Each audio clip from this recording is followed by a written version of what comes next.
celebrating the launch of Azeem Azhar's new publication, Exponential, which is a book about technologies and societal change. My name is Octavia Reeve, and I'm Associate Director at the Ada Lovelace Institute.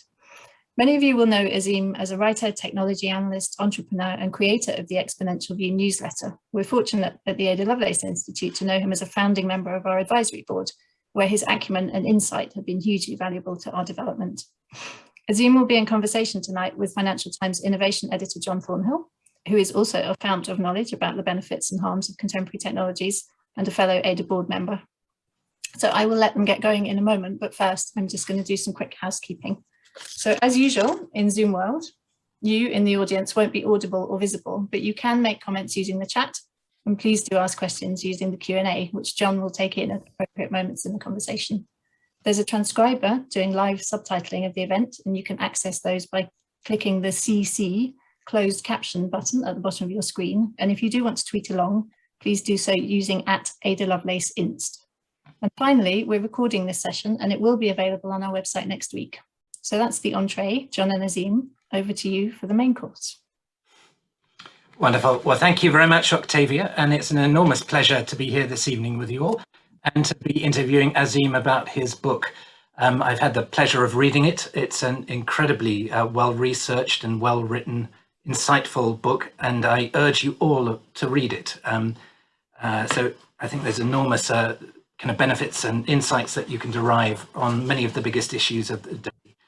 So Azeem and I are going to talk for about an hour or so, and we're going to take in as many questions as we can from the audience. So please do send them in as they occur to you. I'm going to try to divide this conversation into three parts, really. One is to explore the central thesis of Azeem's book. Second, really, is to understand who's going to benefit from this revolution. And three is how we can minimize some of the very evident risks that Azeem talks about as well. So Azeem, welcome. Let's start. For those who haven't yet had the benefit of reading your book, I wondered if you could just perhaps summarize the central core of your argument.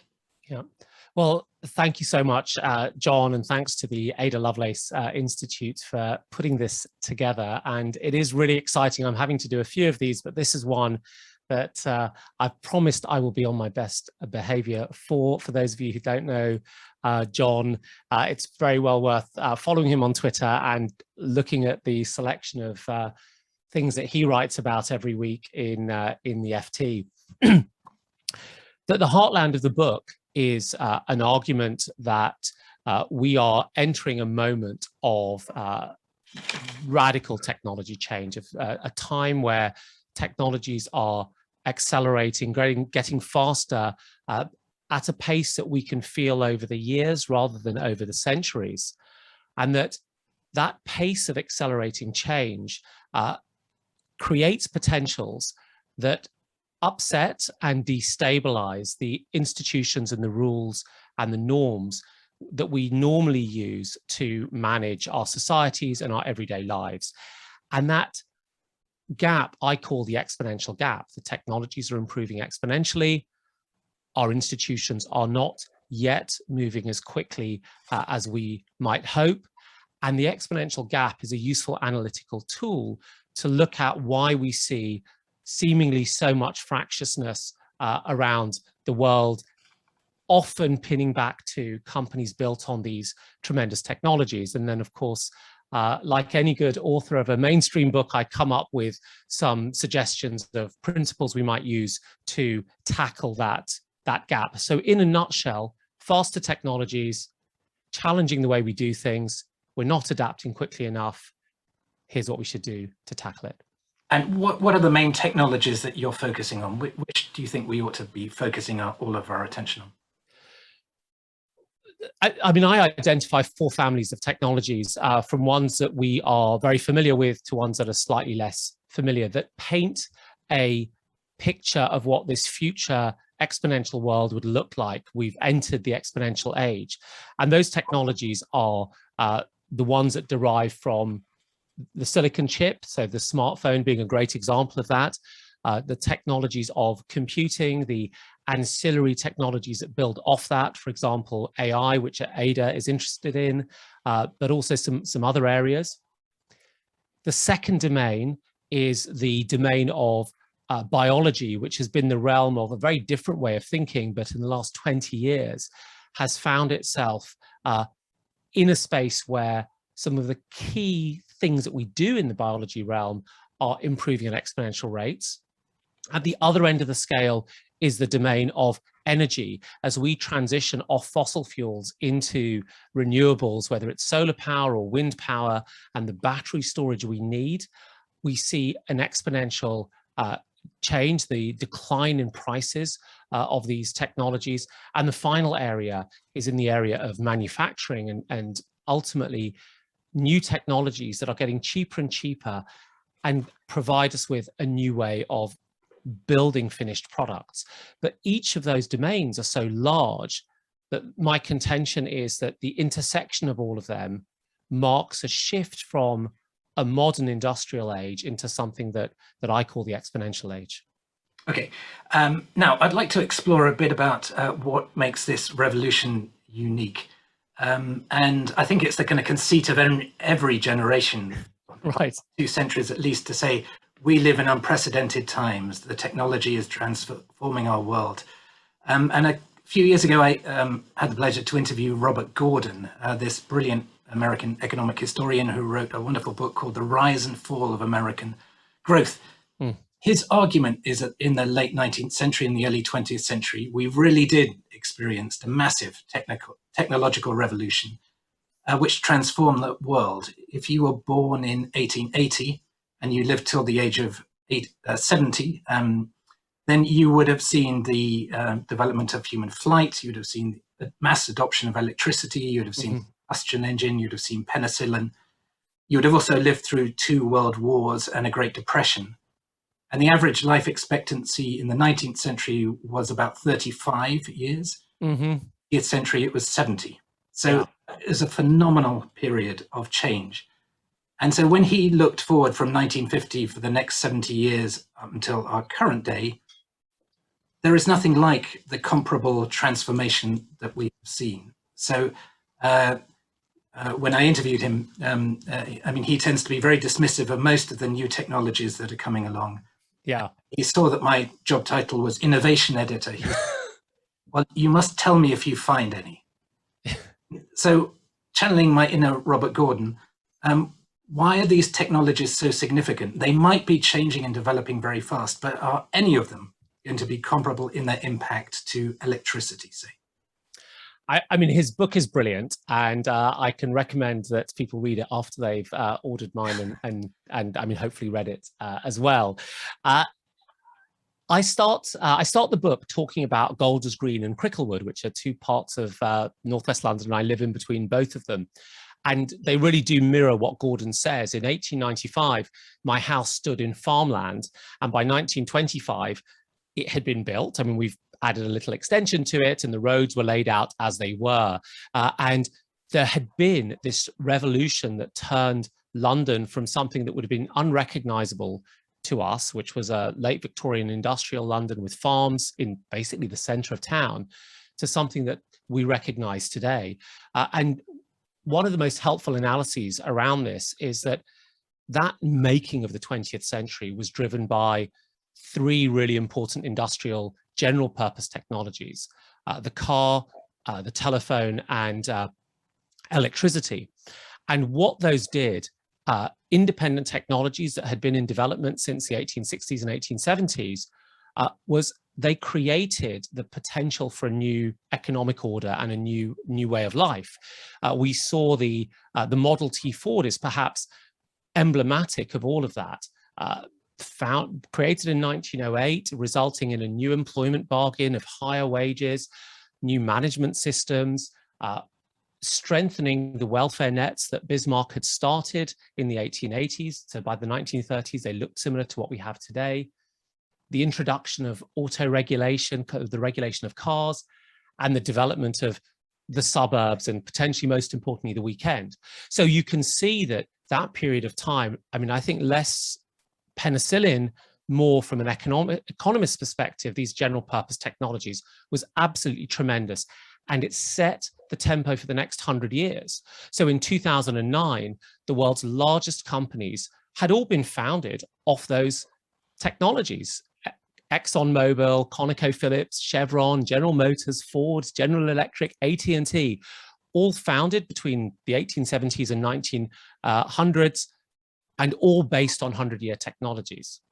And yet by 2015, the world's biggest companies of any vintage are based on one exponential technology platform, which is that of computing. So it's Alphabet and Apple and Tencent and Amazon and so on.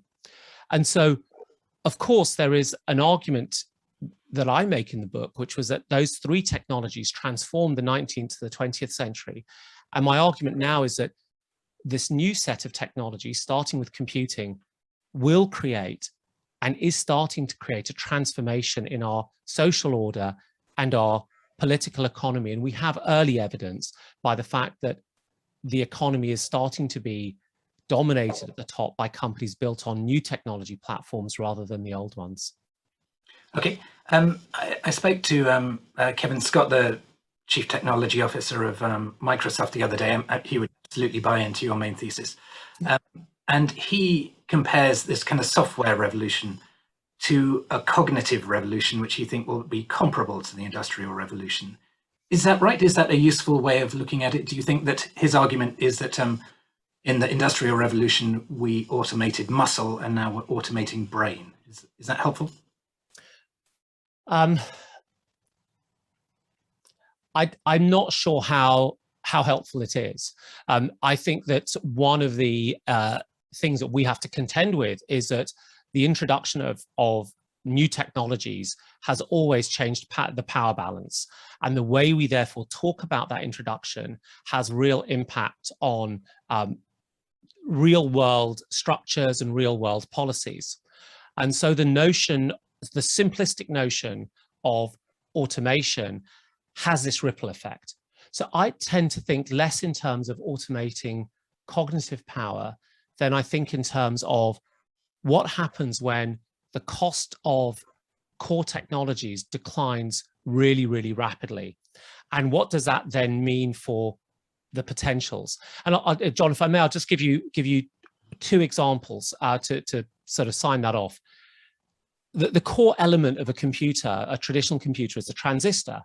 And the first computers, digital computers, were made of these big physical transistors. And now we shrink them and we put them in microchips. In 1958, IBM bought 100 transistors from Fairchild for the equivalent price today of $1,000 a piece. Today, my 2-year-old iPhone has got tens of billions of transistors in them. And in fact, the price has dropped from $1,000 each to a few hundred millionths of a dollar, if that makes sense to anybody at all. And we make trillions of these every day. And in dropping the price, we vastly increased the amount of the number of things we did with transistors, the amount of computation we used. And that has been the heartland story of the IT and the digital and the smartphone revolution. And that price decline is something that we see happening in other areas. So in the area of biology and genomics, we've taken down the price of sequencing a genome from about $500 million 20 years ago to around about a few $100s now. At $500 million, no one will use that technology and no one will benefit from it. At $50, it can be used very widely, and we can all take the benefits of some type of personalized medicine or personalized nutrition. And so the lens I tend to use is declining prices that increase the applicability of these technologies in our societies at large. Okay, you're saying about the kind of impact that they can have. I mean, one of the other narratives of our times is that we are living in a crisis of productivity. Mm-hmm. And that we hear it at the Tory party conference in Manchester. How are we going to lift productivity? And so how do you square that with your narrative at the moment? We're talking about these incredibly exciting technologies that are coming along and with the potential to transform our world. And yet at the same time, you look at the economic statistics and we have a problem of productivity. We are finding it difficult collectively to do more with less. Well, Facebook is down at the moment, I hear, so we might see a bump in the productivity statistics for this month. I mean, it's such a great question, and the way that I look at this is productivity is a measure of the amount of GDP wealth that we create for the amount of effort that goes into it, human effort that goes into it, and productivity has been slowing down. So there are a lot of different things that play into what affects a national productivity. Things like how well educated is the workforce, and what investment is there in public goods. So there are confounding factors outside of technology that we need to think about. And then I think about two other things. The first is that productivity measures this thing called GDP, and GDP is it's a measure that's about 50 years old, that was based on an industrial economy, and yet GDP, for example, values cleaning up the pollution of an oil tanker that runs aground. I mean, that's seen as a net benefit. So as we make our oil tankers better and they run aground less frequently, we kind of harm GDP. GDP doesn't cover the cost of, doesn't account for cost products that cost nothing, Wikipedia, or even a Google search to the end user. So there is an argument, and economists like Diane Coyle and Eric Brynjolfsson have made arguments that we need to take a look at a GDP measure that captures some of the benefits of digital products that are often free at the point of consumption. But there's a third argument that I think is important here, which is about the kind of productivity that we should look at across in the exponential age. Between 1985 and 2016, the amount of carbon the UK economy emitted for every pound of GDP it produced declined by a factor of 2.8. So in a certain way, our carbon productivity really, really went up. Now, that's something that's not measured in traditional GDP statistics at all. And this idea of we can get more from less, certainly on the basis of what happens on our carbon footprint, we seem to have some early evidence that we can in fact do that. So, I couldn't answer the productivity question in this book, but I look at it and I think about it quite a lot, and I say, well, there may be reasonable reasons that explain why we don't see this showing up in the statistics the way that economists want them to. One of the other striking features of our times, which you explore in the book as well, is that for the companies that you previously mentioned, the kind of Exxons or the Royal Dutch Shells or whatever, they live in a diminishing returns economy, that if you consume oil, you diminish the asset. Mm. In the digital world, clearly you're living in an increasing returns world. The more data you have, the more you can use it. It is not an expendable item as well. So, and I think we've seen that in the stock market, haven't we? The valuations attached to these companies are just extraordinary and defy kind of traditional accounting.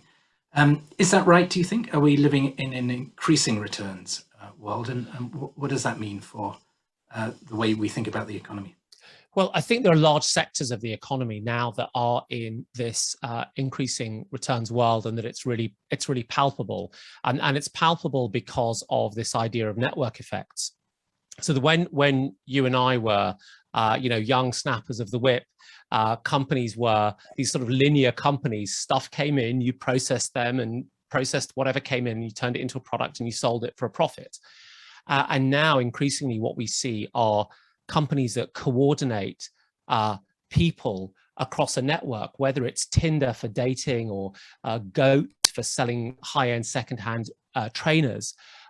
These are companies that have what benefit from what's known as a network effect. The more customers or suppliers they get, the stronger their offering becomes, and they bring in more customers. And so that is the increasing returns to scale that has put Google at the top of search and Facebook at the top of social networking. And more aspects of our economy will start to benefit from those increasing returns to scale, because on top of the network effects, which is something that depends on customers, sort of people or companies, you also start to see data network effects. And data network effects are specifically applicable to products that depend on machine learning. So the idea behind a machine learning is that a machine learning system is really only as good as the data you give it, and the more useful data you give it, the better it can be. So when you're building a machine learning business, you try to pump prime as much data as you can to be better than your competition, to get the marginal extra customer, which makes your algorithm marginally better, which will get you the marginal extra customer. And so the combination of data network effects and network effects creates large sectors of the economy where we will see these increasing returns to scale and market segments that look like they're winner take most. I mean, I sometimes ask myself, what's the fourth biggest photo-based social network after Instagram? And I struggle, but I can tell you 4 car brands. I can tell you 4 soft drinks brands and 4 television brands. So these industries operate differently to the ones that we've been used to. Okay. One of the other themes of your book is how this is playing out globally. There's another great book by David Edgerton called The Shock of the Old. He has quite fun lampooning a lot of futurists, in particular, people who talk about the 4th Industrial Revolution, which is very popular at the World Economic Forum and the Davos crowd. Yeah. Points out that this was a phrase that was first used in the 1940s, I believe.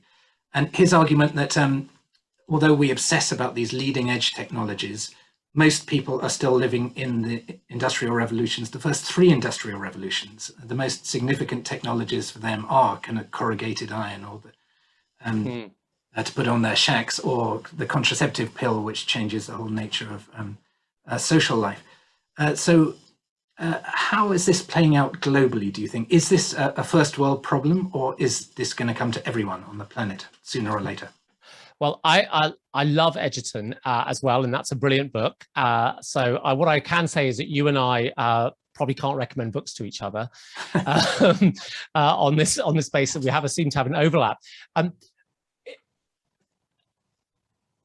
TikTok didn't have anybody on the ground in Myanmar before TikTok suddenly overwhelmed Myanmar and then found itself in this sort of very, very difficult situation.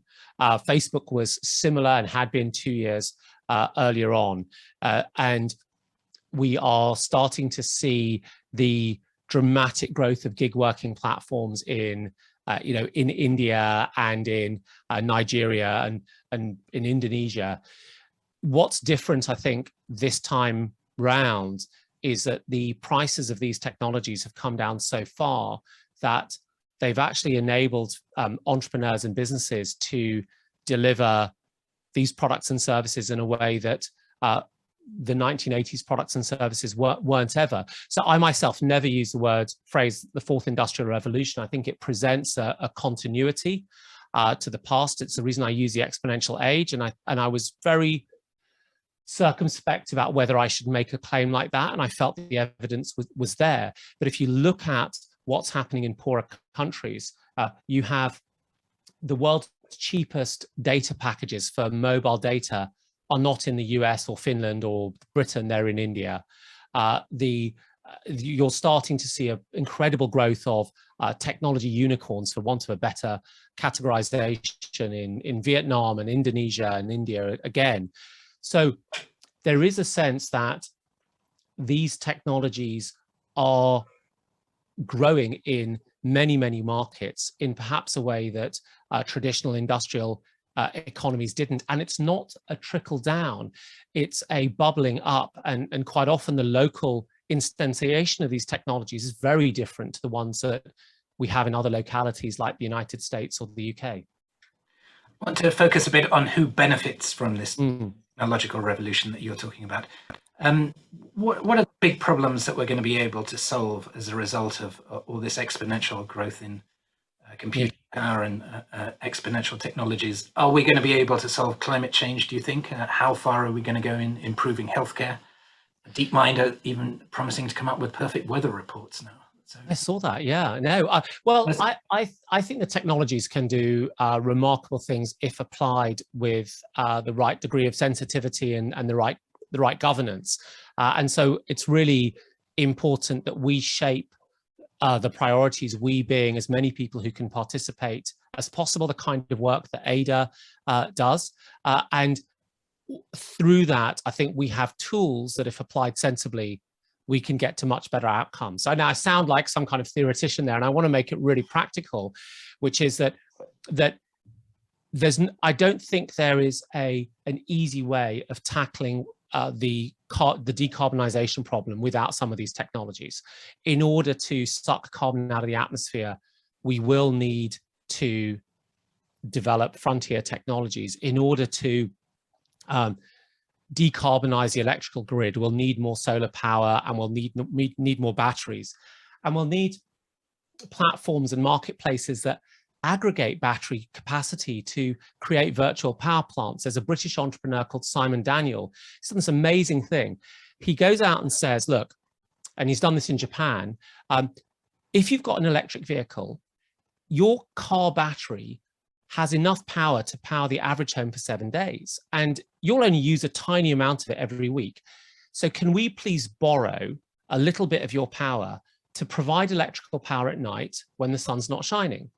And so Moixer, which is his company, has created a power plant that hasn't required billions of pounds of capital expenditure, and yet has helped us deliver grid scale clean energy to tens of thousands of homes in Japan. So there is so much potential in the biology arena, which is going to allow us to create materials without having to use fossil fuels, provides a lot of potential. But that's just potential, and how we design them and how we govern them and how we choose to use them is not a technology problem. It's really a problem of politics, and politics is a problem of participation. And I mean, this is clearly one of the main themes in your book about the exponential gap between the fast developing technologies and the very slow moving institutions. But to what extent do we want the institutions to be fast moving? I mean, institutions cannot develop at an exponential rate. We'd all be dizzy with excess if we had institutions that were changing at that kind of speed. So what is the optimal speed at which institutions should adapt to these new challenges and opportunities? It's a really great question. And I suppose the way that I frame this is really about the institutional stance towards change and the institution's own ability to accommodate that level of change. I remember during the dot-com era back in 98, 99, where I had a dot-com, and the chief exec of a major retailer saying, I never use a computer and I don't get technology. That's already set your stance, your gait, in such a way that you won't be able to adapt to any oncoming changes. And so in a sense, for me, it's a little bit like saying, if we know it's going to rain, then perhaps let's get our Wellington boots on and get the umbrellas out.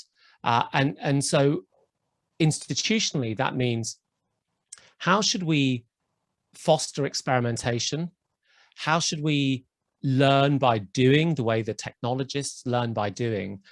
And then ultimately, how should we construct systems of regulation and control that are resilient to unexpected changes, but also flexible enough to accommodate them? And I think that finding that balance is going to vary whether we're talking about labor laws or whether we're talking about the really thorny issues of geopolitical balance of power, or whether we're talking about competition laws. So I agree with you. We don't want these things to sort of jump on the next hot app and suddenly reframe themselves. But to be honest, I mean, that's almost what I feel happens when we look at politics rather than policy, which is that politicians jump on the exciting trending app without actually thinking about what is it to have policy that is adaptive and resilient for an age of uncertainty and change. Do you think that nation states are actually particularly good actors in this world? I mean, it's noticeable that the most adaptable organizations, if you can call them organizations, are cities, and arguably companies as well. These are in the business of kind of daily change, accommodating different moving in and out of cities. Companies operate in a marketplace where they are constantly being exposed to new threats and opportunities. these are quite adaptable, fast-moving organizations, as it were. Nation states tend to be the reverse, but all of our focus on institutions tends to focus on the nation state. So yeah, we're going to see kind of city institutions developing that can accommodate these changes better, or are we even going to see kind of corporations themselves beginning to create their own institutions? And I'd love your views on something like Facebook Oversight Board. It's a private corporation trying to create a regulatory institution. What do you think of that? I mean, this I think is a question of really the question of the age. And on the one hand, I want to use Donald Rumsfeld's second most famous quote, which is that you go to war with the army you have, not the army you might want. And what we have is nation states. But I also recognize, and I argue in the book, that many of these technologies start to push, through their own nature, control and decision-making to the local, to the city level. And I'm not saying city states, but I'm saying at the city level. I mean, we've had national grids, but increasingly because of decentralized renewable power and high intensity urban vertical farms and soon 3D printing, cities will have much more autonomy over their food, energy and manufacturing security than they've had really since the first cities in Gaziantep in Turkey 12,000 years ago. So that I think is a dramatic shift. And we also know that 70% of the world's population is now urbanized, and cities sit at the forefront of climate change and climate resilience and climate mitigation. So there is an argument from the perspective of, to use a Jacques Delors phrase, subsidiarity, to say that we need to push more decision making towards cities. But of course, the army we have is a nation state. The other really thorny, knotty question is, what do we do with these de facto supranational states that are the technology companies, for both good and bad? And if I may, I don't want to give lists, but there are just a couple of examples that I'd like to talk about that bring this home. So at the time of the start of the coronavirus pandemic, there was a lot of discussion about contact tracing through mobile phones. And governments wanted to have a kind of centralized contact tracing that would have made, the East German regime of Erich Honecker proud. We know your name and address and who you were with. And rights activists said, look, you don't need that for public health. You just need to know who we contacted if we turn out to have coronavirus. And Apple and Google ended up being rather rule makers here, because they said, actually, we are going to only enable through our phones a piece of software that allows for decentralized contact tracing. And so in some sense, they stood against what the democratically elected governments wanted, and they constructed some de facto legislation. So we can feel comfortable or uncomfortable about that. And we can say, well, actually, I wanted the decentralized, and hand on heart, I preferred the decentralized. But there's still a question about who's really making the rules that affect us. Is it the technology companies or the accountable elected officials? And that just continues to magnify that question when we see these enormous cyber attacks. It turns out that however good the US Cyber Command is, or the British forces or the Danish military, you're reliant on Cloudflare or Akamai or Microsoft to stop these cyber attacks, seal them off, contain them, and then issue the fix. So in some sense, they have to have some kind of seat at the table because they have the power. And this particular question, I think, is very hard. I tried to answer part of it in the book, but I confess it's slightly unanswered. I mean, the whole issue of power and technology, I think, is absolutely fascinating that you explore in your book. And you refer to Lawrence Lessig, code is law. And I wondered if I could explore this theme a bit more. I mean, as you're saying, some of these kind of private superpowers are now setting the rules and regulations by which we live. Does that make you uncomfortable? I mean, the fact that coders can be writing laws, in effect? The thing that makes me most uncomfortable about it is that he wrote that essay at the turn of the millennium in 2000. And here we are 21 years later, and I pulled that out and I write a whole section about it in my book. And you feel that what have we done in those 2 decades to read that wisdom and for it to still be pertinent, and we've not addressed it? So, and I think that's on us rather than on the coders themselves. I mean, the coders code, poets write poetry, and I think we have to recognize that. We also face a lot of challenges and problems, and ultimately it has been in that vacuum, that governance and leadership vacuum, it has been up to executives to step in, and some have done it very well, some have done it less well, but there's always there are always constraints around it. If you look at what Microsoft has done through Brad Smith in terms of the Digital Peace Initiative and various trusted computing initiatives, they are stepping up and saying, here are gaps that need to be filled, and we are now going to fill them. I think that's, in absence of any other activity, that's a good thing, but that's probably not the right way for it to be done. And I certainly don't want to rely on the good graces of executives, because those executives can change, boards can change, people can retire. And so I think we're in an uncomfortable situation. And then there's a second layer of it all, which is the expertise is hard and technical, and largely only really resides in those companies. I mean, there are many activists. Ada Lovelace knows many of them through its networks, and deep experts around technology and policy, but there are not so many of them in politics. And so I think, again, we come back to Rumsfeld's old comment that I applied to the nation state, which is that at some point, we've got to be grateful that in many cases, technology companies have acted with a sense of beneficence rather than malevolence around some of these issues. We've got some very good questions coming in, and I'm going to go to those in just a minute. So please keep on sending them in as well. But I'd like to ask you a bit about the kind of economic dimensions of this a bit further, because in the Industrial Revolution, I mean, as you reference in your book, there was what was known as the Engels pause. The people who owned the capital, owned the factories, owned the machines at the beginning of the revolution did incredibly well. And for a long time, the working class, as Karl Marx and Friedrich Engels noticed, did not do particularly well. In fact, they had a pretty miserable existence for several decades. And indeed, I mean, there is an argument that the Luddites were perfectly rational economic actors, that they did see that their livelihoods were being eroded. They did see the rise of kind of child labor in the workforce. They were opposed to the destruction of their livelihoods. Do you think we're going to see a neo-Luddite movement now, that people are just going to say, well, this revolution is being the benefits of it are being captured by too few people, and that there is going to be resistance to what's going on?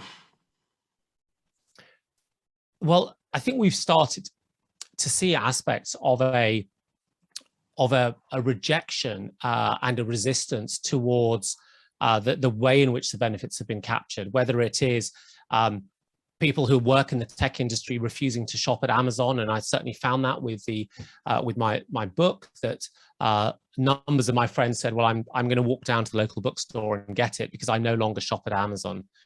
And I think we start to see it in the politics in ways that sort of are above my expertise level, because I'm not a political scientist. And even when we look at the Luddites and the question that they were arguing about, was also partly about who gets to share in the gains. And as you rightly point out, there was a 60-year period where GDP rose in the UK and all the gains went to the providers of capital. We are at a point where for the last 50 years, the shift of national income has shifted in most rich countries from workers to providers of capital by about 10 percentage points, which is enormous. And McKinsey reckons about 2/3 of that is driven by technology dimensions that would fit my framework of the exponential age. And so we are at a point where the gains have already moved towards providers of capital. And then even when you look into labor, there is a basketballization of rewards where the most sophisticated, well-educated, I mean, technically sophisticated, well-educated specialists are earning basketball level salaries, and there's a diminishing rate of salary for others. And so I think this is one of the political risks that we have to tackle. It's one of the sources of inequity that we have to tackle. How do we best avoid an Engels pause? In other words, how do we maintain living standards as broadly as we can while we go through this technological transition?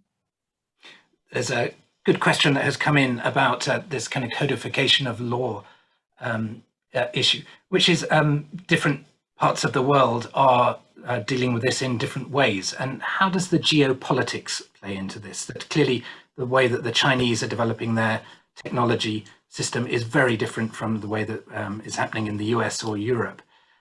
So how variegated is this future world going to be? Are we going to see very different technological models developing in different parts of the world? We already have started to see different models. So you've touched on the Chinese model. There is a European model that is rights driven, that is quite distinct to the model that exists in America. I think it's too early to say that the US has a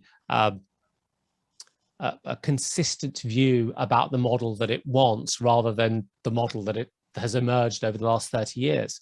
And we're also running into the tricky details of what we allow sovereign nations to do. I mean, recently we saw the Russian government put pressure on Google and Apple to take down the Navalny app around the point of the elections in Russia. Google and Apple complied. Now, either you say, well, of course they should comply with national laws, because if Priti Patel issued a legal instrument to insist on something, we would expect them to comply to that, or they don't comply and say, well, this is anti-democratic and this shouldn't be allowed. And I think it's hard to have both of those positions. And it's hard, certainly, if you are an executive of Apple and we're concerned about Apple's power anyway, for Apple to say, well, no, we're not going to comply with this order that's come from this nation state that's duly constituted, recognized in the UN. But we know better. So I think it's getting much more complicated. At some benign level, all this is additional regulatory and compliance costs for very, very wealthy, rich companies. So who cares? At another level, it brings us face to face with this idea of variegation. And just to recommend a third book, apart from mine, the chair of the Ada Lovelace Institute, Dame Wendy Hall, has a book called Four Internets, which digs into this question at great length. And so I think this is going to be a 20 or 30 year discussion of figuring out of what it might end up looking like. Just to develop on this theme a bit more, and to pick up on one of the other questions in the chat here, about how democratized is this future world going to be? Cathy O'Neill has this wonderful quotation that algorithms are opinions embedded in code, and it really matters whose opinions get coded into the algorithms. Do you think we are going to have an incredibly narrow section of people who are codifying all of our opinions, or are there new ways of embracing a more democratic form of codification of these issues? We've already got that. I mean, we have the framing of Facebook. In the book, I talk about how my mum, who just joined LinkedIn, by the way, a couple of weeks ago, she's 81, and how she got onto Facebook, and as was registering, had to look at this marital status question with the line, "It's complicated," which is a framing that exists in the sort of mind of a Harvard dorm room boy, but not in the mind of a 70-year-old who's been married for, at the time, more than 40 years. And so already billions of people have had to put up with the the power of the coder and their framing, and the framing that Cathy O'Neill has talked about. And Caroline Criado Perez's book Invisible Women is a book that describes decades of this happening. And so where does that take us? I mean, I think it takes us back into the space of the political, and having to participate in these discussions much more frequently than we have over the last 30 years. I mean, we've essentially accepted faster clock speeds and more memory in our computer in return to not asking any of the hard questions. And I think that that's something that we should absolutely stop doing. There are green shoots of positivity that I spot. As an investor, I see more and more founders recently who say, well, when I build my company, which uses data in this way or that way, it's completely privacy safe, and we don't get to see it except to serve you, and we won't have any way of exploiting that. And so there is also a sense that the mood music changes amongst the innovators, but of course, two women or men putting together their first prototype are a far cry away from the scale and the reach of a TikTok or a Facebook or a Google. So, we also have to be clear about where the clear and present issues lie. And to what extent do you think these technologies are all moving in the same direction, or are actually conflicting in this area? I'm very mindful of the quote by Peter Thiel that AI is communist and crypto is libertarian. That AI is a kind of centralizing technology because it depends on you having massive power, the smartest people who can write the best algorithms. Crypto, decentralized finance, is by nature libertarian, or in his imagining anyway. Is that right? You think are certain technologies that you write about in your book, are these going to reinforce the hierarchies of power, or are some of them going to challenge it? It's a really great question, and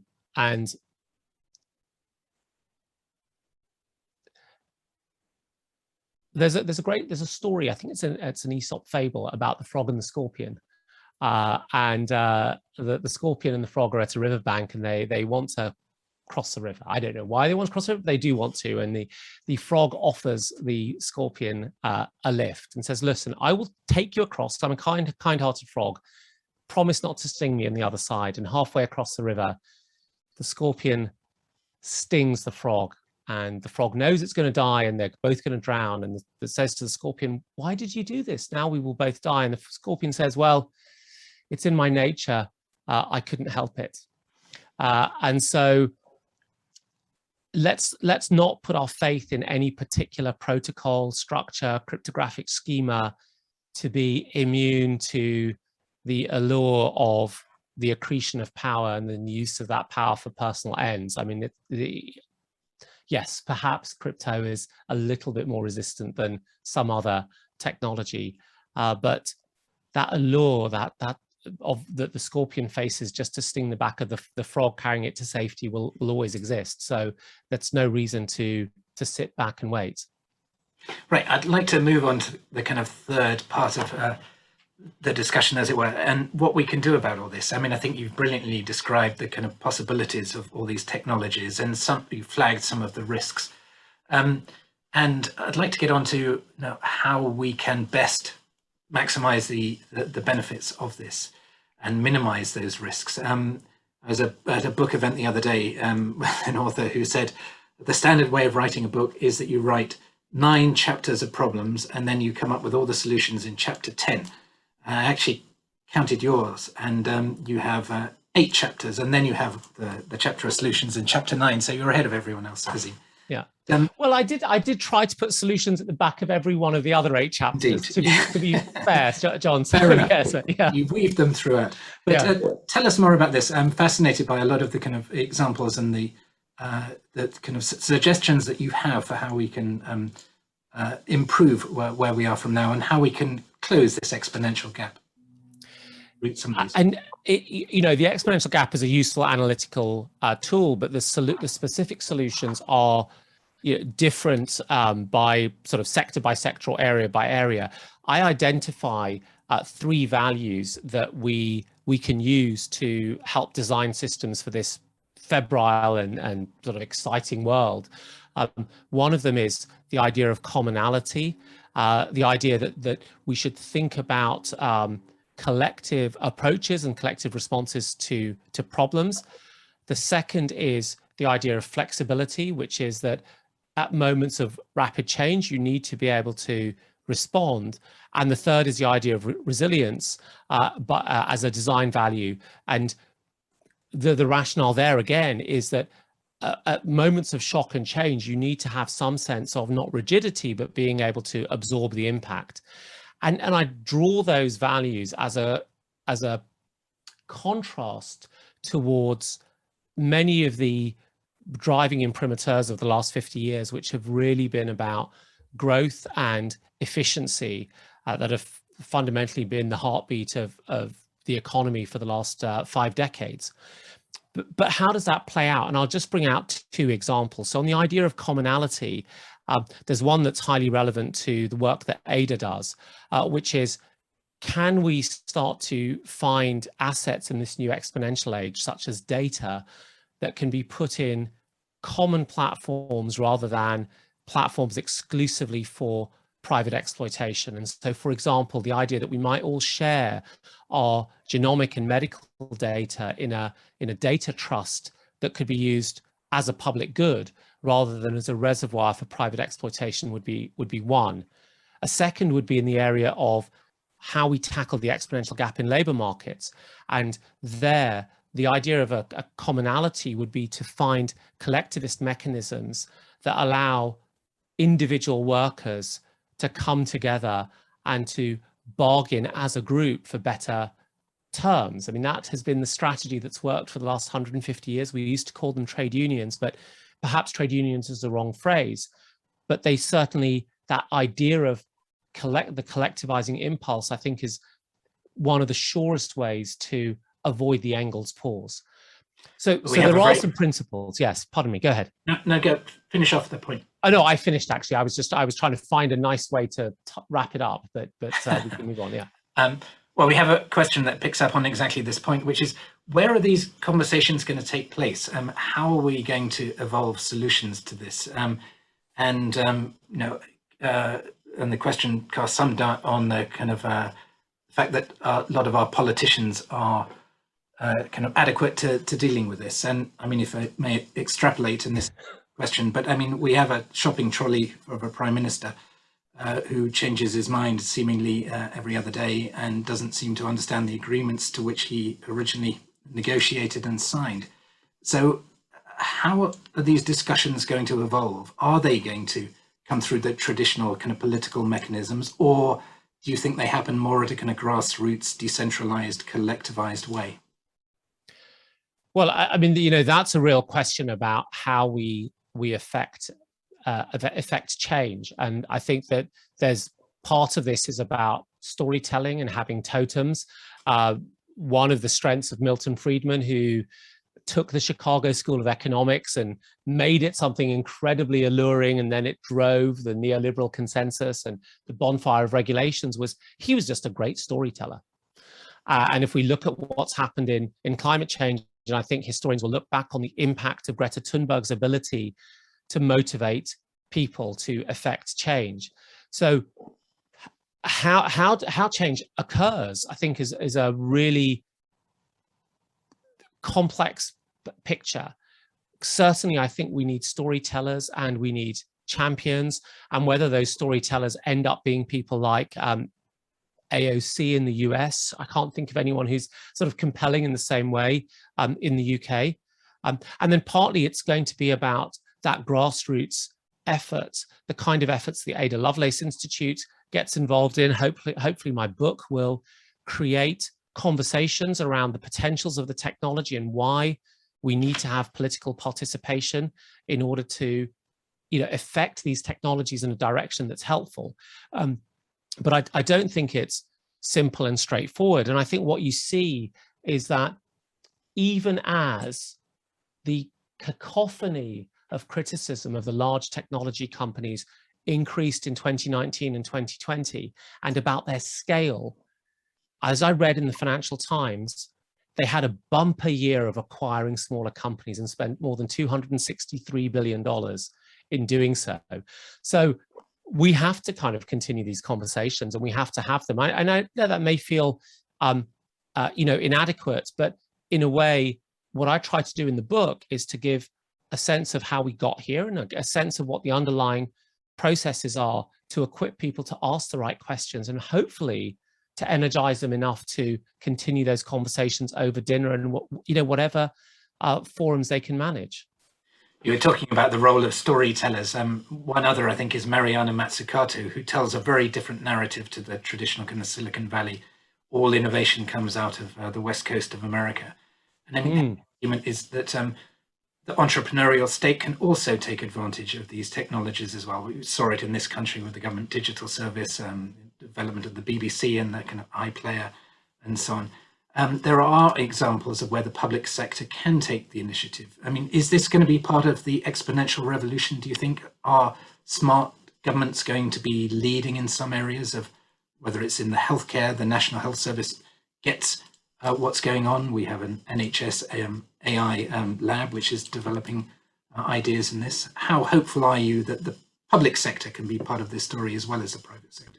Well, I'm sure the public sector will be part of the story, but perhaps not in the way that they have been in the past. And part of the reason is that there is more there's more capital available to take risks. That universities are more sensitive to their ability to contribute and participate in this economy, and that in the last 50 years, the economy has really transformed into one where value is created through the interplay of advanced ideas. It's all around know-how and process and patent and branding.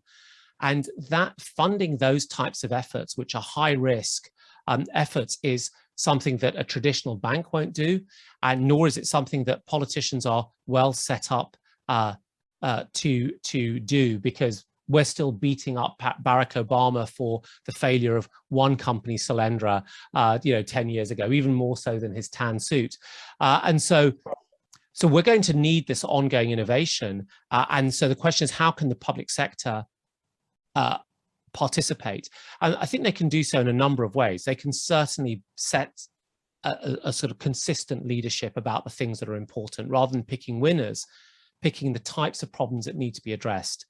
The second thing that they can do is that they can certainly be providers of capital. The European Innovation Fund, the EIF, is an anchor investor in many venture capital firms across Europe, which then allows that capital, private and public, to be deployed in entrepreneurs.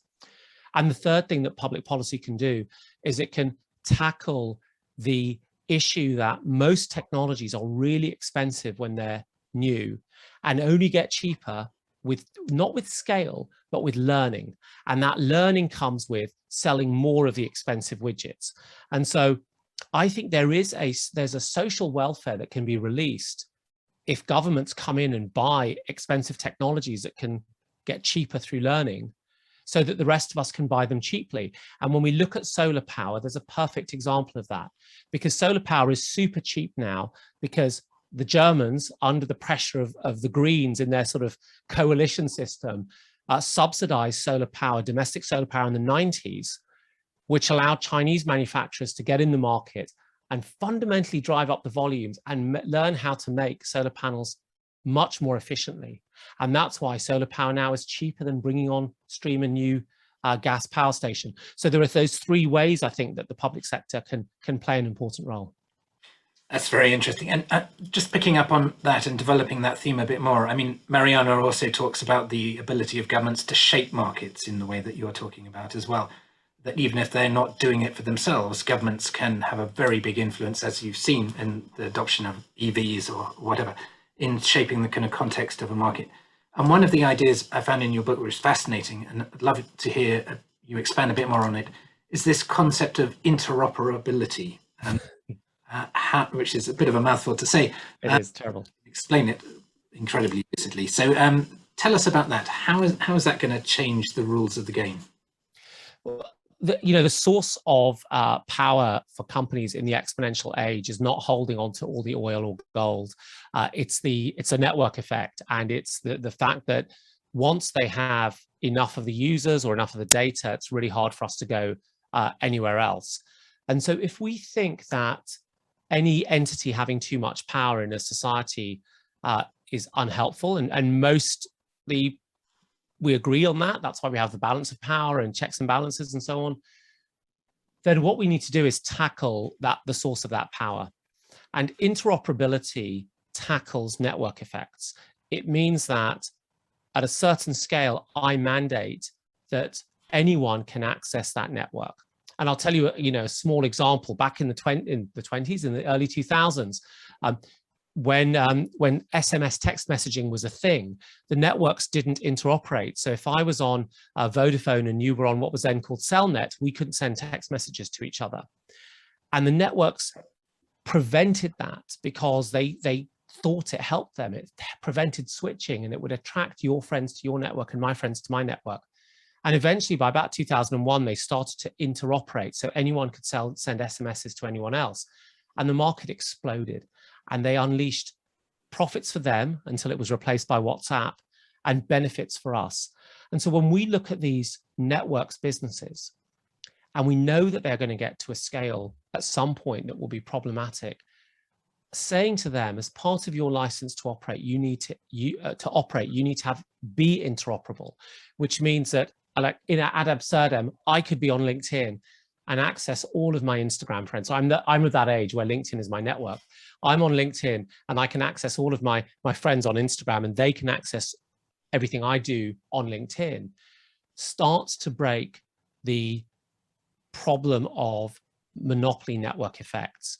And what it should do is it should unleash some form of competition, and with that competition, improved services and less power that can be misused in these markets. I mean, this raises some of the issues that are discussed in Wendy Hall's book, or at least the paper on which the book is based. I haven't read the book yet. But the idea of these kind of walled gardens that exist on the internet, and the big companies having their own kind of ecosystems that live independent from each other. And you are seeing some technological attempts to break this down, most notably and fascinatingly, I think, kind of Tim Berners-Lee's attempts to create solid technology and a new form of kind of data interoperability. What's your view on that? Is that ever likely to acquire the scale to challenge some of these walled gardens? Or is it possible that there can be a technological solution to the technological problem, as it were? Well, we had walled gardens in the late 80s, early 90s in the form of Prodigy and CompuServe and AOL, and they lost against the internet. And that is absolutely no reason to believe the same thing will happen this time round, because these companies are so much bigger and they're more sophisticated and they are more systemically important to us. And so I don't think that this simply happens through the arrival of a better protocol. What a better protocol like Solid might do is it might create the threat of competition that forces these companies to behave in a more interoperable way.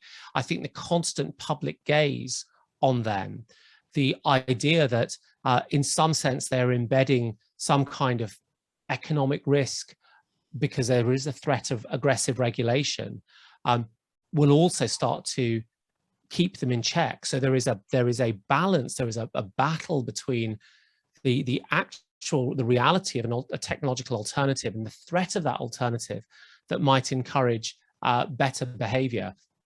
But again, I'm not sure that that is enough, right? To the extent that we feel that this behavior these companies are systemically important and the governance is challenging and there's behavior that we don't like, we need to step further into it. So I recommend more than interoperability. I also recommend the idea that if any company in a sector, however broadly defined, and we'll figure out the definitions, starts to get to scale and seems to have a network effect, there should be more obligations put on it from a regulatory perspective. And those can be a sliding scale of obligations. And we should at some point start to say to a firm, potentially like a Facebook or like an Apple with its App Store, look, you're incredibly innovative and have been historically. And yes, we recognize that the Apple Watch or the Apple Car is a piece of innovation, but we also recognize the Apple App Store looks rather a lot like the water network or the telephone network, and people can't live without it. It's now an essential facility, and we should think of it in some sort of utility basis and ask higher obligations of it as a consequence. And I guess you're seeing a bit of that in the financial world in terms of open banking, aren't you? The idea that we should have more readily portable financial services. Is that a good example of this or not? Yeah, I mean, I think open banking is a great example, but it also shows up the risks. So I think there was a story in the paper, and what open banking allows you to do, and just for people listening, it means that, you know, I bank with Barclays, but I could also look at all of my accounts on anyone else where I have a bank account, and potentially even initiate payments from Barclays. So what it for a third-party bank. So what it does is it reduces the hold they have on my experience. But there was a story in the paper today that using the open banking interface, some criminals had been able to create and execute tens of millions of pounds worth of fraudulent transactions. So with that openness came a new vulnerability that now needs to be patched.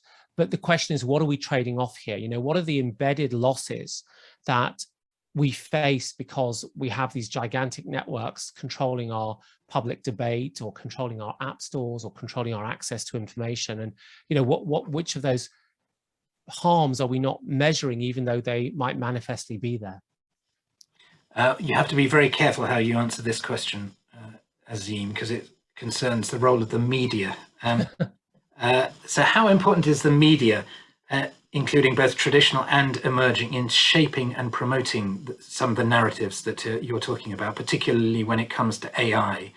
I've seen how AI narratives in the media tend to kind of focus on the sensational, and it's less often that you get a particularly involved discussion on what you've just been talking about, kind of data interoperability and so on, which wouldn't fit into a headline very easily.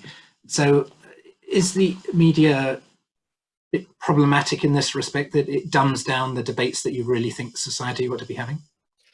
Well, I think parts of the media have done that, and the narrative is one that has built over the course of over 100 years. I mean, I had a chapter in the book which didn't make the final edit, where I looked at the evolution of the idea of technology, and at one point did it go from that heartland definition that comes from the Greek words meaning that, you know, the crafts of the artificial, to being this sort of deterministic, powerful force that, you know, we have to obey or be run over by.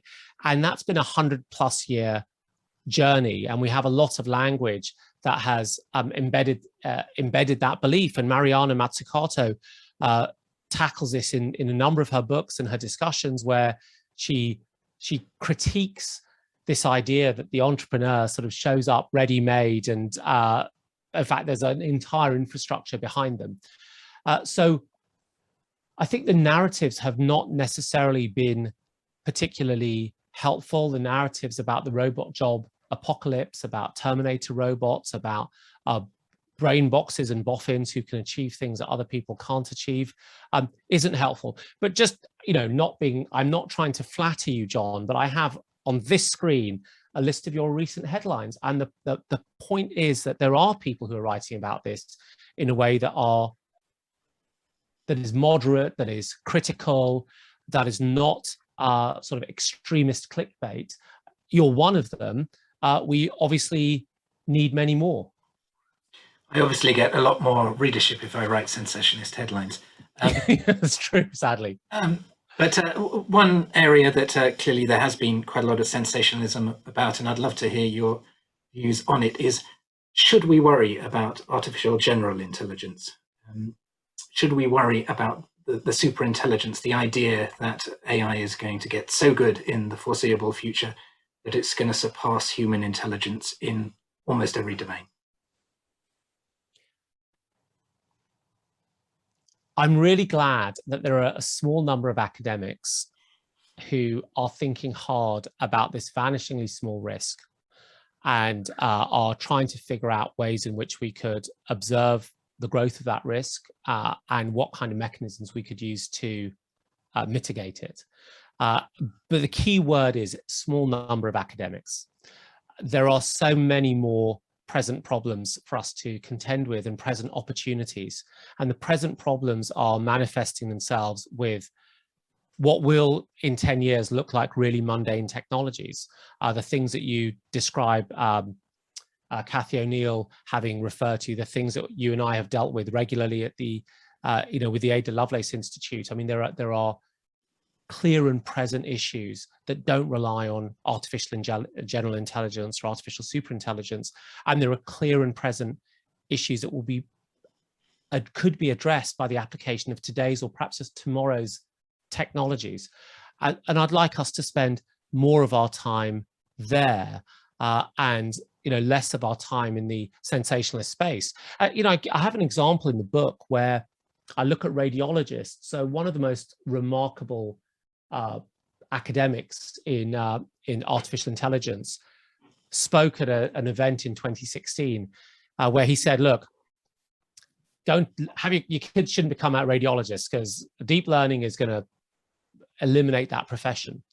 And we've had 5 years, and it's only been 5 years, but it is 5 years of incredible improvements in deep learning and machine vision and how well it looks at X-ray scans.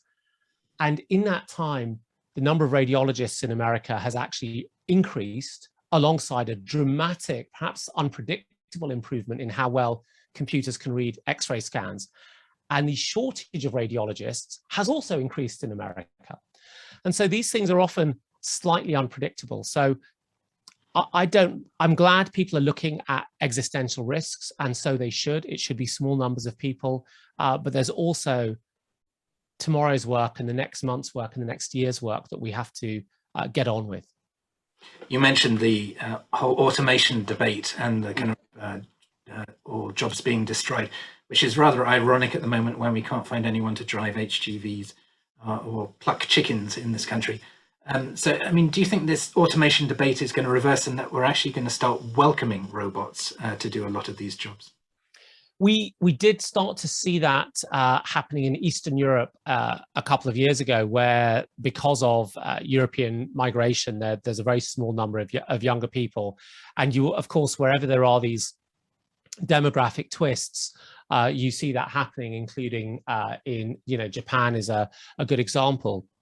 And even in China, where one doesn't necessarily think of there being a sort of a shortage of people, one of the things that was driving restaurant robot innovation, in fact, there's a thing, but you knew that because you're the innovation editor of the FT, restaurant robot innovation was that, younger Chinese kids in their early 20s didn't want those type of service jobs when there were other things that they could get on with in this new digital economy. And so whenever we look at labor markets, I think we have to realize that the technology story is only one small part of the story, and there are many other aspects and dimensions to it that we have to take into consideration.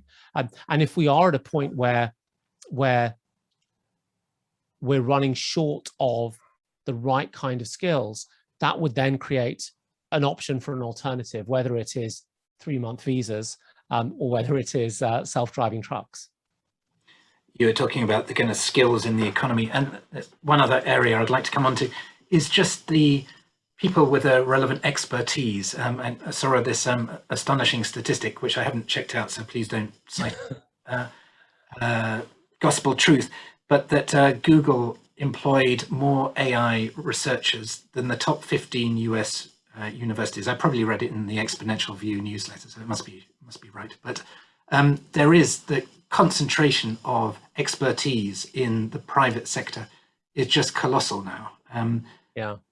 Is this something that we should be worried about, that we don't actually have people outside the big companies who are at the cutting edge of that technology, that they simply cannot understand what's going on anymore?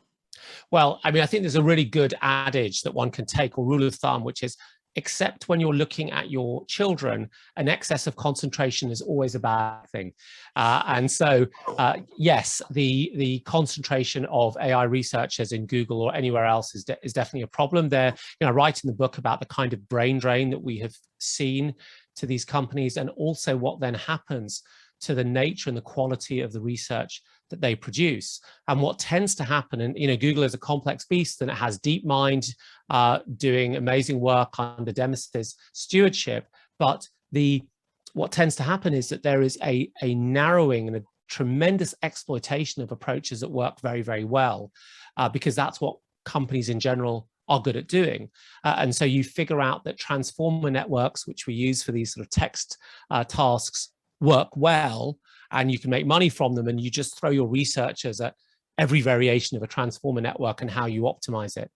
And I think that's a particular issue for a couple of reasons. The first is it narrows the breadth of the field of human inquiry. We don't look at things that we don't know. We don't enter into the art of research for research's sake. And then the second issue is that what it can do is it can really start to cement the structural advantage that a company has in a particular field. And this is, of course, why they do it. So it's definitely an issue. And I think the recent AI strategy that we've got in the UK has triggered some policies that will, to some degree, attenuate that. But again, back to one of your challenges about what should we do here. It's really difficult if you're a machine learning person and you're going to be offered $1 million a year, and you can say, well, I could do that for 5 years and it changes the outcomes for my family for decades. It's a really hard question that you face, and very brave for the people who choose in either direction, frankly, because of what you put up with. And you're not necessarily working on bad things, but you just might not be applying yourself in the ways that are most socially beneficial. And I think the way that we start to tackle that is through throwing light on these issues and throwing light on what the alternatives are. But I think it's very hard for us to get into a stage where we say, listen, we're going to deny people individual agency across these decisions for some other reason. It shouldn't fall on the machine learning postdoc faced with that opportunity to make that decision. If that is a really fundamental societal issue, then society should step up and tackle it at the root cause, and not sort of, squeeze someone right at the edge.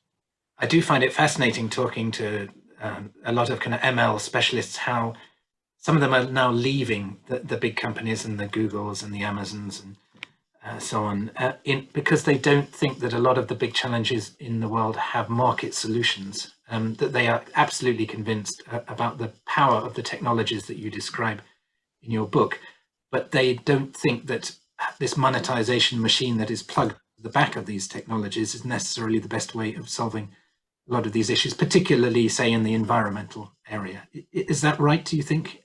I think I've seen that same dynamic emerge, and where some of the fantastic engineers are saying, wait a second, so what I'm doing is I'm improving how quickly we proactively issue refunds to consumer packaged goods advertisers whose ads run on the wrong websites, and we're using machine learning predictive models to do that. I mean, that's just, I don't know if I'm allowed to swear, but I'm going to. That's just bullshit.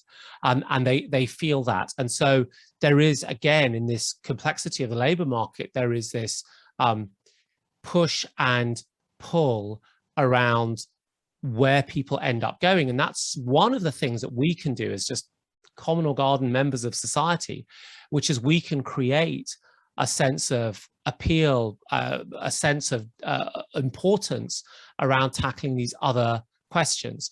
And I think, again, I can't remember the data, but and anecdotally, you may have seen this as well, that the desirability of particularly Facebook as a destination for graduate computer scientists really fell off a cliff during the time that I was writing the book, because they sort of, it just doesn't have that shininess. It's a bit like working for Bernie Madoff's hedge fund or long-term capital management, just as the fan was being covered in stuff. I love this question from a viewer. How do we prepare our children for the exponential age? You're talking about the excess concentration only being allowed when it comes to our children. Yes, that's right. Give them mobile phones with unlimited data and a TikTok account. So no, don't do that. The way that, I don't know if I've got a generalized lesson, but I've got a few perhaps anecdotes. I've got a son who's 16 and my youngest is 11. And I noticed that the tools that the schools have for the 11-year-old to tackle the issues around the sort of immediate negative issues around the kind of Instagram lifestyle are more sophisticated for the 11-year-old than for the 16-year-old, and certainly for our friends' kids who are 17 or 18. So they adapted quite quickly. We're moving into a time where the answers are really uncertain, and so we have to engage with our kids more regularly and give them the tools as best we can. And I'm sure that schools do that as well. I don't think it's as simple as saying teach them Python. It's not really about teaching Python. It's really about understanding history and understanding values and understanding perspective and understanding the idea of interiority, and none of those are technical things. Then I think you also need to understand the technical things as well. And you have to start from a foundation of maths, be able to have a sufficient grasp of computational processes and structure. And then if you decide that you want to engage in one of these areas, you've obviously got to tool yourself up. But I think a big message, and perhaps it's not stuck on the front of the book, is that technology is too important for technologists, and technology is about power, and power is about politics. And in order to engage in politics, you need to be political, and that means having a bunch of skills around you. I think that schools will do a good enough job in making kids employable, but the question is, who's going to make them people we would like to employ rather than have to employ? Mm-hmm. And while you were talking, I was reminded of an incident I had with my son, who's now 20, but a few years ago, he was supposedly doing his physics homework, and he was busy looking at his iPad. So I berated him, why are you not doing your physics homework? And he said, well, I am. And he was actually looking at a YouTube video of a lecture from MIT, which explained the issue that he was confronting in his A-level. So, there are amazing opportunities to benefit from this technology as well in order to educate yourself. And I thought that's a kind of wonderful lesson. Yeah. Anyway. So there are, and it's fantastic. And, it's something that I use as well. And it's wonderful because you can follow your hobby on YouTube, but there is a kind of weird side effect. So a couple of my friends just came back from 10 years in India, and India, as you know, has a sort of ferociously competitive education system, because if you get the top scores and you get into IIT, you can leapfrog your peers. And in the last decade or so, as Android devices have become more commonplace, the ability to access advanced maths, which is ultimately what you need through services like Brilliant, has broadened tremendously. You don't need to be able to pay for an unaffordable tutor. And so one consequence is that kids of all social strata are training and practicing the whole time. And now 100% in a score is not sufficient to guarantee yourself access to the best universities, because of, in a way, what they're testing for has now been gamed by this sort of amazing technology system. I was talking to a French entrepreneur the other day who said that, talking of parenting, he didn't want his children to go to university because he thought that would constrain them from learning.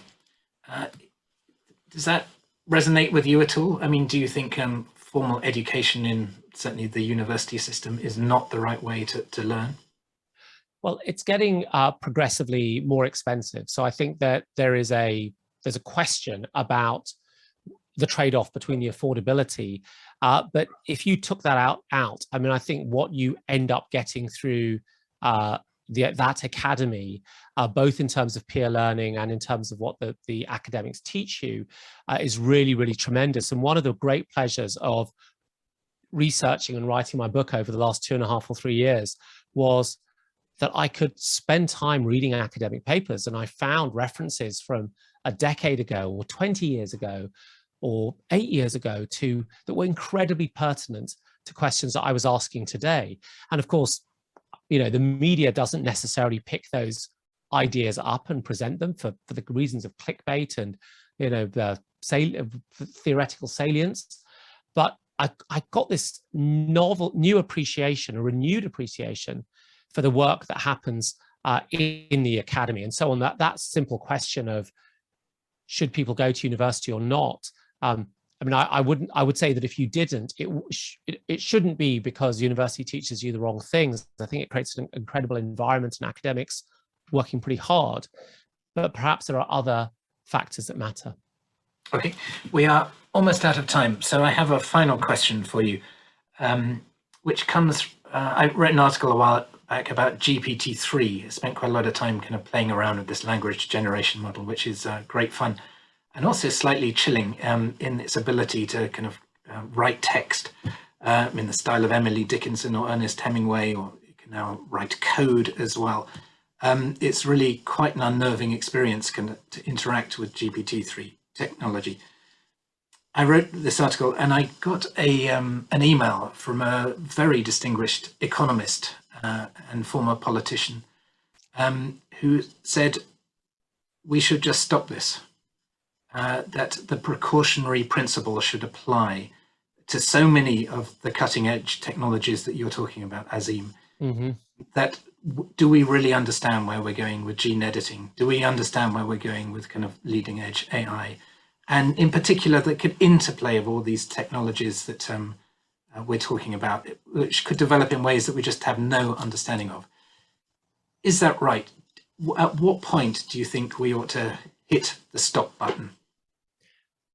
Well, there is no stop button. That's the dilemma that we face right now.